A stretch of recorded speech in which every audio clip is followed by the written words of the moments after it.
շատ կարևոր է գնահատելով պետական բյուջե հասկացությունը արձանագրել, որ բացարձակապես ինչի մասին մենք խոսում ենք մեր հանրային օրակարգի, այդ բոլորը արտահայտված են պետական բյուջեի մեջ, այս կամ այն չափով։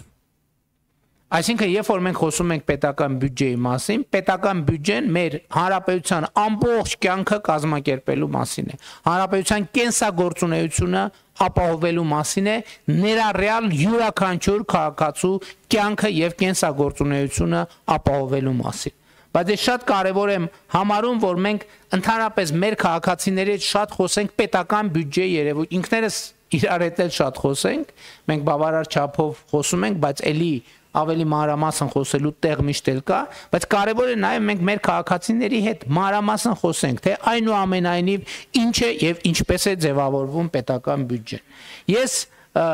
Ես այսպիսի մի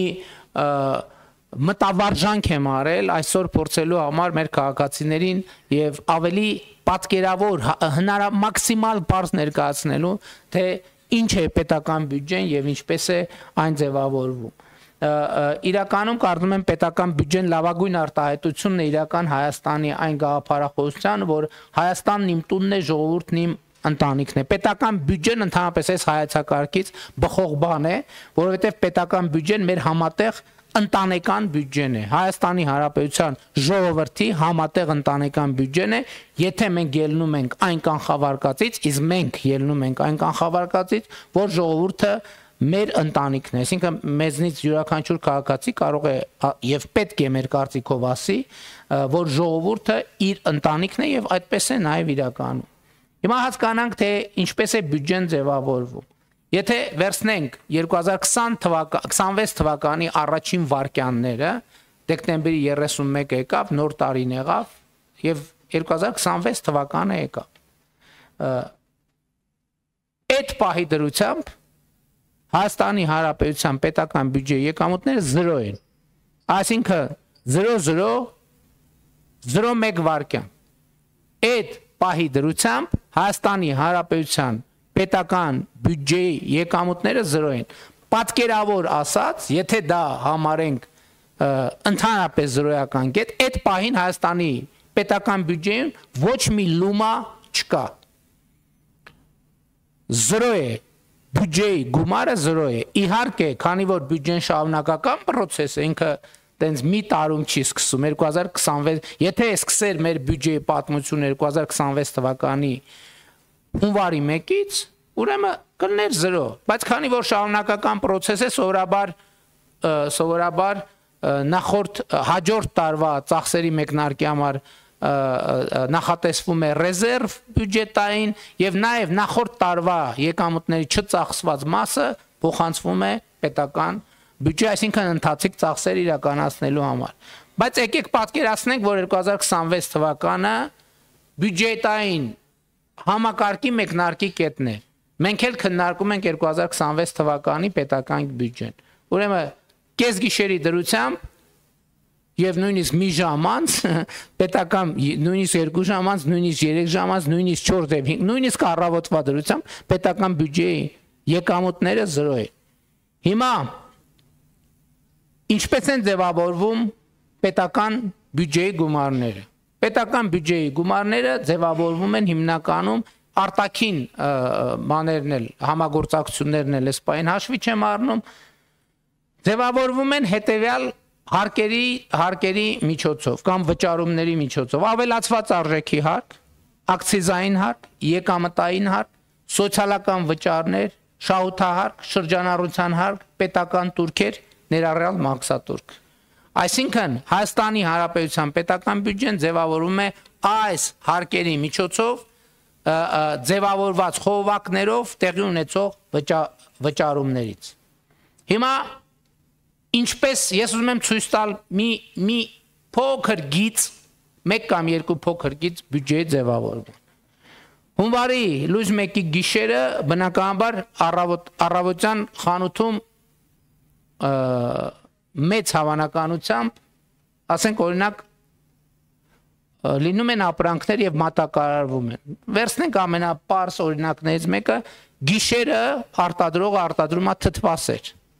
Չէ, գիշերը արտադրում է, որ առավոտյան չնայած ես հիմա չգիտեմ ինչքանով այդ ավանդույթը կա, որ թարմության տրամաբանությամբ, որ սովորաբար թթվասեր մեկ էլ առնում ենք հունվարի 20-ի կողմերը, բայց եկեք նայենք, չնայած այդ ավանդույթը ոնց որ կամած փոխվում է։ Հիմա հունվարի լույս 1-ի գիշերը արտադրողը թթվասերը արտադրեց։ Թողարկման պահին գոյանում է ավելացված արժեքի հարկ։ Այսինքն, երբ որ ապրանքը թողարկվեց, ինքը դեռ չի վճարվել, բայց իր շուրջ, իր փաթեթավորման հետ ձևավորվում է նաև ավելացված արժեքի հարկ։ Բայց այդ հարկը մտնում է պետական բյուջե այդ ապրանքի շրջանառության արդյունքում։ Մասնավորապես, բնականաբար թթվասերը առաքվեց խանութ։ Եվ երբ քաղաքացին իր բակի խանութում գնում է թթվասերը, ասենք վճարելով 400 դրամ, այդ պահից սկսվում է բյուջեի համալրման գործընթացը։ Ես ուզում եմ մեր բոլոր քաղաքացիների ուշադրությունը հրավիրել հետևյալ փաստի վրա։ Այն պահին, երբ որ ինքը թթվասերը գնեց 400 դրամ է, 400 դրամը ամբողջությամբ հենց թթվասերի արժեքը չի կոպիտ ասած։ 400 դրամի մեջ 20 դրամը, ներողություն, 20%-ը, այսինքն 80 դրամը ավելացված արժեքի հարկն է։ Եվ ավելացված արժեքի հարկը պետական բյուջե, ես հիմա չեմ կանգ առնի ավելացված արժեքի հարկի այդ հաշվեգրումների եւ այլնի վրա, հա, պարզ բան անեմ, մասնագետները խոժորված ինձ են նայում, որպեսզի այդ նրբությունները չեմ ընդգծի, թե ինչպես է բան արվում, ինչ է անունը։ Ավելացված արժեքի հարկը առանձնահատկություններ ունի, որովհետև բոլորը չէ, որ այդ թթվասերի 400 դրամանոց 20%-ը կարա շրջանառվի, բայց բոլորը չէ, որ 20% են վճարում։ Այսինքն այդ 20%-ը հետո ով ինչքան վճարեց, բաշխվում է որևէ ինչ բարդ մեխանիզմներով։ Բայց շատ կարևոր է, որ քաղաքացիները արձանագրեն, որ այդ թթվասերը երբ որ իրան գնեցին, 20%-ը ավելացված արժեքի հարկն է։ Եվ որպեսզի, այսինքն քաղաքացին չի կարող որևէ ձևով գնի թթվասեր Հայաստանում, որ իր գնած գնի մեջ 20% ավելացված արժեքի հարկը ներառված չլինի։ Ըստ էության ամեն ինչ, բացառությամբ կարող են լինել ապրանքներ, որոնք ավելացված արժեքի հարկից չէ, նույնիսկ շրջարկի դեպքում, այսա շրջարկին առանձին կանդրադառնում։ Գնի մեջ ավելացված արժեքի հարկը ներառված, այսինքն չկա տարբերակ, որ մենք որևէ բան գնենք եւ հարկը չվճարենք։ Այստեղ խնդիրը ուրիշ բանի մեջ է, թե ինչքանով է այդ շրջանառությունը ոչ ստվերային, որպեսզի արձանագրվի, որ քաղաքացու վճարած ավելացված արժեքի հարկը մտնի պետական բյուջե։ Սա շատ կարևոր նրբություն է։ Այսինքն քաղաքացին այսպես թե այնպես վճարում է, այլ բան, որ ստվերային տնտեսության դեպքում քաղաքացու արդեն իսկ վճարած հարկը գնում է մասնավոր անձի գրպա, իսկ երբ որ շրջանառությունը ստվերային չի, այդ հարկը մտնում է պետական բյուջե։ Այսինքն ես ուզում եմ էլի ընդգծեմ, քաղաքացին տալիս է գումարը բյուջեին, բայց եթե շրջանառությունը ստվերային է, բյուջեին տրված գումարը գողացվում է, կոպիտ ասած, իհարկե, գողացվում է ուրիշների կողմից։ Եվ ահա այս շրջանառության ոչ ստվերայնությունը ապահովելու համար շատ կարևոր է, որ թթվասերը գնելու պահին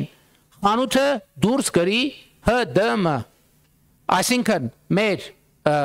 մանրածախ առևտրի ոլորտում ստվերային շրջանառությունը կանխելու ձևը հաշվիչ դրամարկային կտրոնն է։ Եվ հաշվիչ դրամարկային կտրոնը երկու պատճառով է կարևոր։ Առաջինը նախ դա հնարավորություն է տալիս, որ թթվասերի շրջանառությունը լինի ոչ ստվերային, որպեսզի ի վերջո այն 20% ավելացված արժեքի հարկը վճարվի, եւ բացի դա թթվասեր վաճառողը առնվազն շրջանառության հարկ պետք է վճարի։ Եվ շրջանառության հարկը գոյանում է ՀԴՄ-ների կուտակման արդյունքում ձևավորված արձանագրված շրջանառության չափից։ Եվ եթե ՀԴՄ չի բաց թողնվում, իհարկե կան բարեխիղճ տնտեսվարողներ, ովքեր բաց են թողում միշտ ՀԴՄ, բայց ես կարևոր եմ համարում քաղաքացու տեսակետից, եւ ես շնորհակալ եմ բոլոր այդ բարեխիղճ տնտեսվարողներին, բայց կարևոր է հարցի մոտենալ քաղաքացու տեսակետից նաեւ։ Այսինքն ՀԴՄ-ների ցույց տրված բացահայտած շրջանառության արդյունքում է նախ որոշում, թե տնտեսվարողը շրջանառության հարկի դաշտում է գործում, թե ավելացված արժեքի հարկի դաշտում է գործում։ Սա կարևոր նրբություն է։ Այսինքն, բայց նույնիսկ ճիշտ շրջանառությունը ցույց տալու համար կարևոր է, որ հաշվից դրամարկային կտրոն դուրս գրվի։ Հաջորդը թթվասեր արտադրողը իր աշխատողներին պետք է վճարի աշխատավարձ։ Բնականաբար այդ աշխատավարձը այդ 400 դրամներից է գոյանում, բայց որի արդյունքում պետք է աշխատողների փոխարեն վճարի 20% եկամտային հարկ եւ սոցիալական վճար։ Եկամտային հարկը մեր պետական բյուջեի եկամտային կարևոր տողերից մեկն է։